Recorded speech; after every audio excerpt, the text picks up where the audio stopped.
បាទជំរាបសួរបងប្អូនអ៊ំពូមីងថ្ងៃនេះខ្ញុំបង្ហាញរថយន្តមួយគ្រឿងបងប្អូនណាបាទ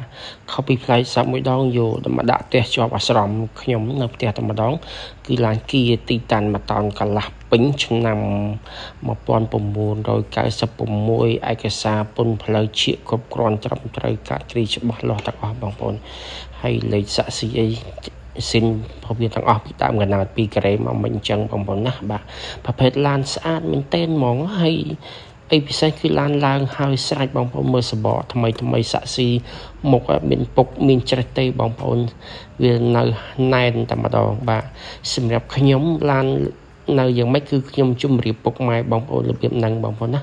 មើលខាងក្នុងកៅអីទំដេហើយស្អាតពណ៌ទៅដោះគោកអមពណ៌ខ្មៅស្អាតបងប្អូនអត់មានពុកមានច្រេះទេបងប្អូនឃើញកម្រាលតាប់ឡូចម្រាជើងបាទចង្កឹះលេខនៅកដាលចកូតបូមធូរស្រួលក្នុងការបត់បែនបងប្អូនណាប្រភេទឡានត្រង់រឹងមាំគ្រប់គ្រាន់ជ្រុងវែងខ្ពស់ស្រឡះស្រឡំហ្មងបងប្អូនបាទសបកអីនៅថ្មីបងប្អូន90-80%ហ្នឹងសបកយ៉ាន់ឡើងហើយសបកឡើងកង់រំពងកង់15បាទស៊ីនវា13អានេះឡើង15ហើយបាទវាក៏នៅគ្រប់គ្រាន់នៅល្អទេបងអត់អីទេបងដឹកបាន4-5តោនណាបាទប៉ុងអីឡើង2តោនកន្លះ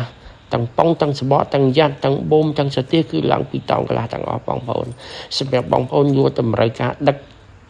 គឺត្រូវប៉ាន់ឯងអបលេខស្អាតស្ងួតអត់មានសើមមានជ្រាបហៀក្លេកខ្លះទេបងប្អូនណាធានាជូនបងប្អូនមើលប៉ុងពីផ្នែកខាងក្រោមពីមុខទៅក្រោយវិញបងប្អូនគេសបកនៅថ្មីប៉ុងស្ងួត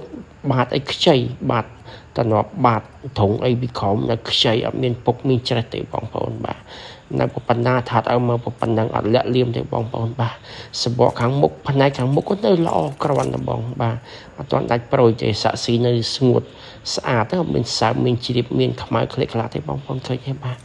វាកម្ររកបានណាបងឡានប្រភេទដឹកប៉ុណ្ណេះឆ្នាំប៉ុណ្ណេះយូរជួបប្រទេសមួយបងប្អូនហើយកញ្ចក់អីវិញនៅមុខស្អាតតែបងអត់មានប្រេះមានបែកទេនេះបងប្អូនមើលនេះធុងអីនៅអស់ស្ទះបងប្អូនមើលនេះឃើញទេបាទស្ទះគេឡើងហើយមកកង់ហើយឃើញទេបាទឡើង4-5 លាក់ថែមទៀតប៉ុងពីតោនកន្លះទៀតនេះសបកនៅថ្មីមានបូមមានអីសាក់ស៊ីខាងក្រោយស្អាតអត់មានបុកមានកពិតកពីវអីទេបងប្អូនបាទ